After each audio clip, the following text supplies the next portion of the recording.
मोहन भागवत ने छात्र आंदोलन पर जो कहा वो कल के अखबारों की हेडलाइंस बनेंगी, लेकिन आज छात्र आंदोलन से जुड़ी एक हेडलाइन सुबह से ही ट्रेंड कर रही है और वो हेडलाइंस हैं छात्र आंदोलन पर बॉलीवुड का बंटवारा।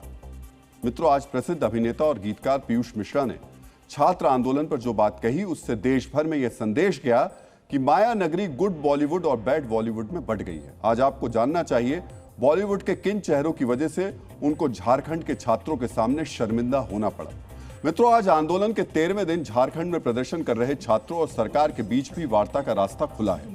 आज आपको जानना चाहिए हेमंत सोरेन सरकार और छात्रों के बीच वार्ता की कोशिशें कहां तक पहुंची और क्या इस संवाद से झारखंड छात्र आंदोलन का गतिरोध खत्म हो जाएगा। मित्रों, फिल्म इंडस्ट्री में कलाकार लाइट और कैमरा ऑन होने के बाद डायरेक्टर के एक्शन की आवाज का इंतजार करते हैं, फिर डायलॉग बोलते हैं, लेकिन आज झारखंड के छात्रों के साथ संवाद करते हुए पीयूष मिश्रा ने किसी राइटर का लिखा हुआ डायलॉग नहीं बोला, बल्कि अपने दिल की बात कही। जब वो झारखंड के छात्रों को संबोधित करते हुए कहते हैं कि वो बॉम्बे से बोल रहे हैं तो उनका मतलब होता है वो बॉलीवुड से बोल रहे हैं। पीयूष मिश्रा ने झारखंड के छात्रों से कहा बॉलीवुड की तरफ से बोलते हुए उनको शर्मिंदगी महसूस हो रही है, क्योंकि बॉलीवुड से अब तक कोई मजबूत आवाज उनके आंदोलन के समर्थन में नहीं उठी है। पीयूष मिश्रा का यह बयान बॉलीवुड के उन अभिनेताओं के लिए आईना है जो छात्रों से जुड़े मुद्दे और आंदोलन पर भी सेलेक्टिव नजरिया अपनाते हैं।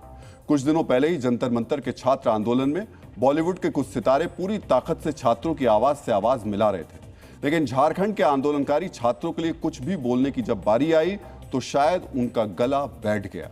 मित्रों, आपको तस्वीरें याद होंगी, प्रकाश राज जैसे कलाकार तो अपने सारे काम छोड़कर जंतर मंतर पहुंच गए थे। वहां छात्रों के बीच सोते हुए इनकी तस्वीरें भी सामने आई थी। वो मंच पर चढ़कर छात्रों को संबोधित भी कर रहे थे, लेकिन झारखंड के छात्रों के लिए अब तक प्रकाश राज से एक सोशल मीडिया पोस्ट तक नहीं हो पाया है। प्रकाश राज के अलावा उनकी वैचारिक मित्र शबाना आजमी जंतर मंतर में मार्च के दौरान बैरिकेड तक पहुंच गई थी।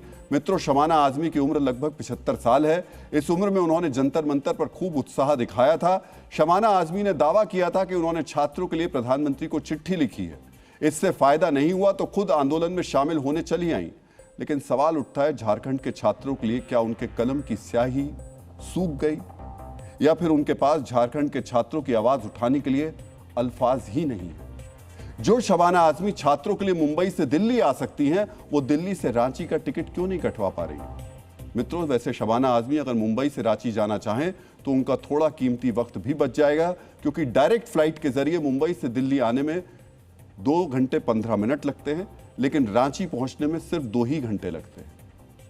लेकिन मुद्दा शायद समय का नहीं है, सेलेक्टिव सोच का है। इसलिए मुंबई से दिल्ली का जंतर मंतर करीब लगता है, लेकिन रांची का जयपाल सिंह मुंडा स्टेडियम बहुत ही दूर नजर आता है। मित्रों, पीयूष मिश्रा शायद ऐसे ही बॉलीवुड का जिक्र करते हुए शर्मिंदा हो जाते हैं।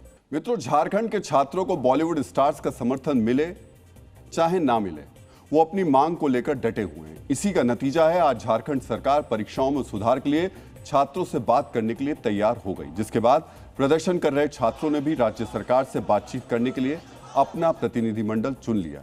इसमें 8 छात्र, 1 वकील और 2 तकनीकी जानकारों के नाम शामिल हैं।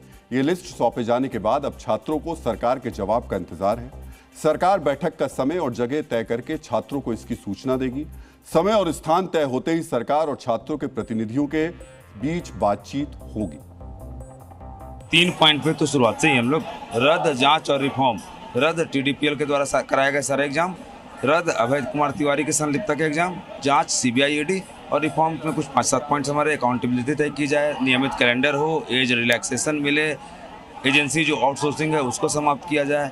4-5 पॉइंट है हम लोग। यानी झारखंड सरकार वार्ता के लिए तैयार है। सरकार ने वार्ता के लिए एक कमेटी भी बना ली है। छात्रों के प्रतिनिधिमंडल का नाम भी ले लिया गया है, लेकिन आज छात्रों को वार्ता स्थल की जानकारी नहीं दी गई, इसलिए वार्ता नहीं हुई। लेकिन कल बातचीत हो सकती है। इस बीच जंतर मंतर पर छात्रों के लिए आवाज उठाने वाले लोकसभा में नेता विपक्ष राहुल गांधी ने झारखंड के आंदोलन पर पहली बार बयान दिया है। आज आपको राहुल गांधी का बयान भी ध्यान से सुनना चाहिए। हमारा एजुकेशन सिस्टम कोलैप्स्ड है, बहुत महंगा है और ऑप्रेसिव है। हर सरकार को स्टूडेंट्स की बात सुननी चाहिए और एजुकेशन सिस्टम को बदलने के लिए एक्शन लेना चाहिए, चाहे वो कांग्रेस की सरकार हो, नेशनल सरकार हो या झारखंड की सरकार हो। मित्रों, राहुल गांधी से बार बार झारखंड के छात्रों को लेकर सवाल पूछे जा रहे थे। आज इसी के जवाब में राहुल गांधी ने कहा, सरकार किसी की भी हो, बीजेपी की हो या फिर कांग्रेस की हो, छात्रों की बात सभी को सुननी चाहिए। अब जिस पार्टी के सहयोग से झारखंड में सरकार चल रही है, उसके सबसे बड़े नेता की बात झारखंड की सरकार कितनी जल्दी सुनेगी, इस पर सभी की निगाहें हैं। झारखंड के साथ साथ देश ये देख रहा है, अगर छात्रों की बात नहीं मानी गई तो राहुल गांधी कितना सख्त रुख अपनाएंगे।